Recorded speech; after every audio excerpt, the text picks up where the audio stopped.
यह बात उस समय की जब कुरुक्षेत्र में कौरवों और पांडवों के बीच में युद्ध चल रहा था।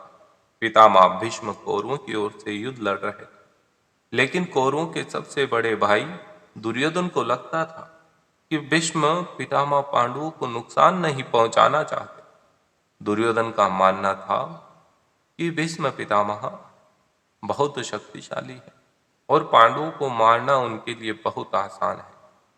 इसी सोच में डूबा दुर्योधन भीष्म पितामह के पास पहुंचा। दुर्योधन ने पितामह से कहा कि आप पांडवों को मारना नहीं चाहते, इसीलिए आप किसी शक्तिशाली हथियार का इस्तेमाल नहीं कर रहे। दुर्योधन की बात सुनकर भीष्म बोले, अगर तुम्हें ऐसा लगता है तो मैं कल ही 5 पांडवों को मार गिराऊंगा। मेरे पास 5 चमत्कारी तीर है, जिनका उपयोग मैं कल युद्ध में करूंगा। भीष्म पितामह की बात सुनकर दुर्योधन बोला, मुझे आप पर भरोसा नहीं है, इसलिए आप ये 5 चमत्कारी तीर मुझे दे दिए। मैं इन्हें अपने कमरे में सुरक्षित रखूंगा। भीष्म ने वो 5 तीर दुर्योधन को दे दिए। दूसरी ओर श्री कृष्ण को इस बात का पता चल गया। उन्होंने अर्जुन को इस बात की जानकारी दी। अर्जुन यह सुनकर घबरा गया और सोचने लगा कि इस मुसीबत से कैसे बचा जाए।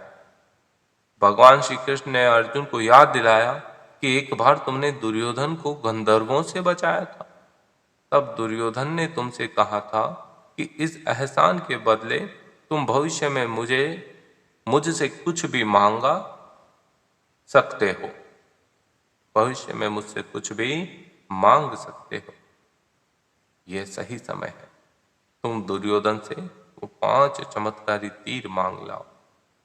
इसी तरह तुम्हारी और तुम्हारे भाइयों की जान बच सकती है। अर्जुन को भगवान श्री कृष्ण की सलाह बिल्कुल सही लगी। उसे दुर्योधन का दिया वचन याद आ गया। ऐसा कहा जाता है कि उस समय सब अपने दिए गए वचन जरूर निभाते थे। वचन तोड़ना नियम के विरुद्ध माना जाता था। अर्जुन ने जब दुर्योधन को उसका दिया वचन याद दिलाया और 5 तीर मांगे, तो दुर्योधन मना नहीं कर सका।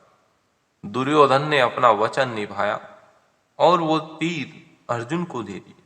इस तरह भगवान श्री कृष्ण ने अपने भक्त पांडवों की रक्षा करी।